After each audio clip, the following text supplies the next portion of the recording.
Welcome to East Sussex and my Allotment UK.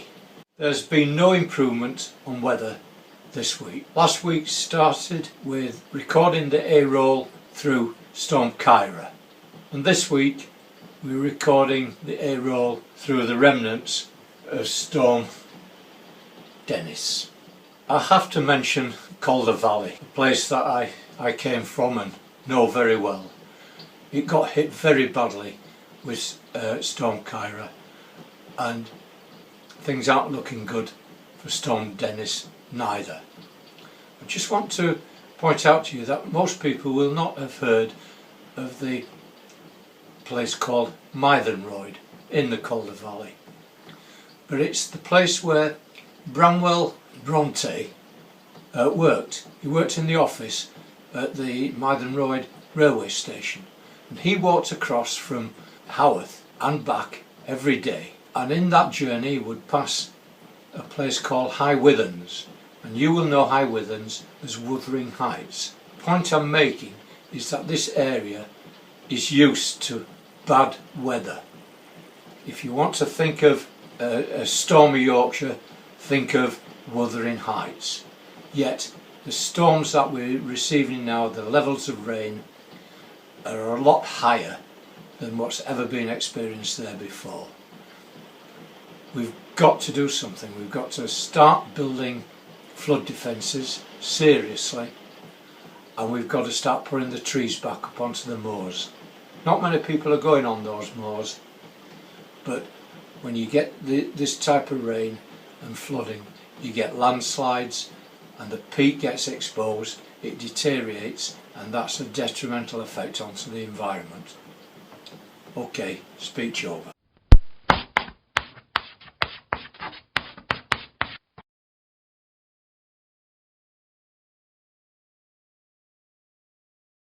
As soon as the weather abated last week, it was down to the plot to see what damage had been caused. And surprisingly, not a lot, not on my plot anyway. A number of things have been moved about. The damage to the ventilators on the Pallet tunnel got worse. They need to be sorted out and repaired, replaced. But apart from that, not a lot of damage. Can't say the same for David's plot though. His polytunnel, that took a bashing, and that's the second time this has happened. It happened to him last year, he rebuilt it, and it's happened again. I wonder if he's going to rebuild it again, and this time at a different orientation. Well, there we go.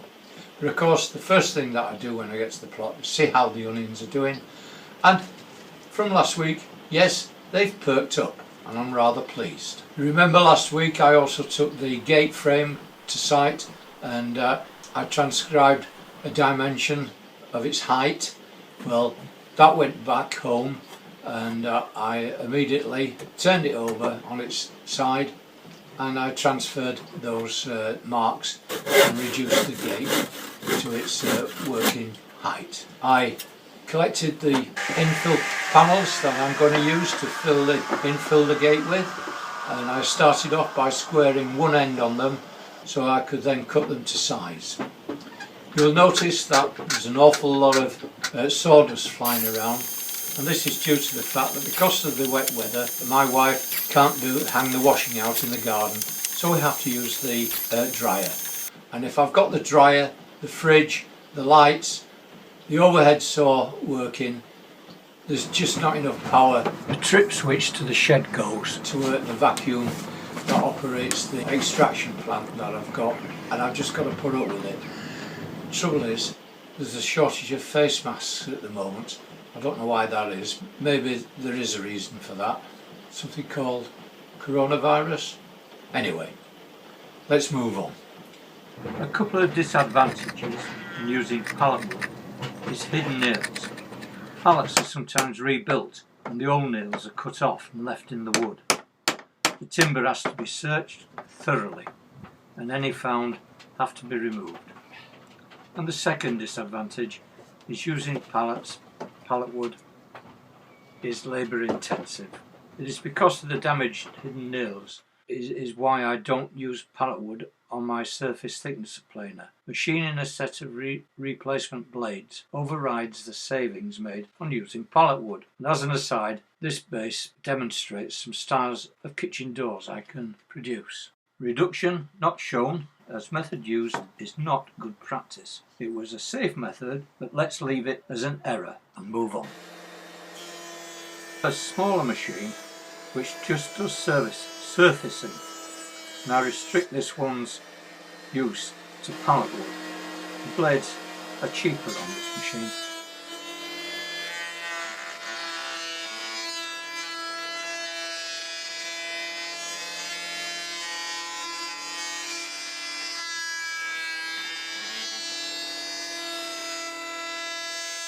A chipped blade does not look as bad on the pallet wood as it would on decent seasoned timber.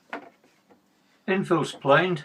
I painted the backs of the infill that evening so they would be dry for handling in the morning. The boards collected and clamped together, edges painted and left to dry while I carried out other work on the gate frame. Also, it coincided with lunch.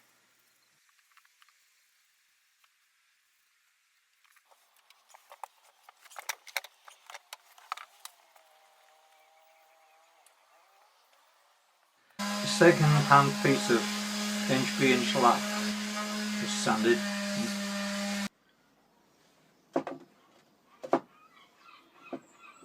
marked out,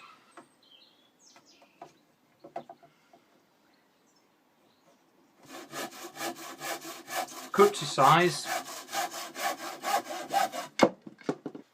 and nailed to the inside edge of the top rail.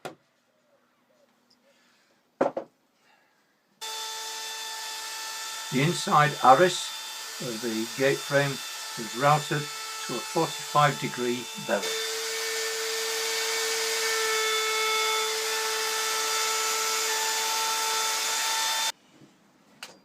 And after lunch, the infill pieces were brought back, divided into pairs, back to back, and also routed with the 45-degree bevel.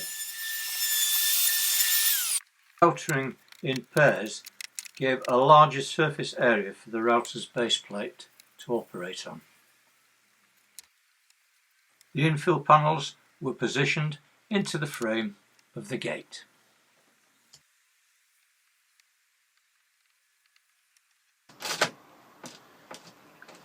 Screwed into position,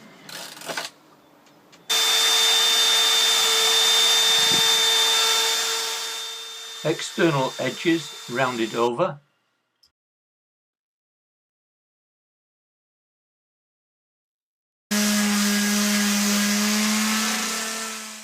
the gate sanded,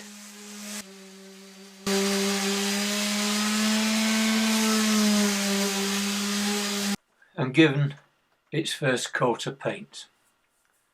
Now there's going to be 12 hours difference between this coat and the next. It's the painting that takes all the time.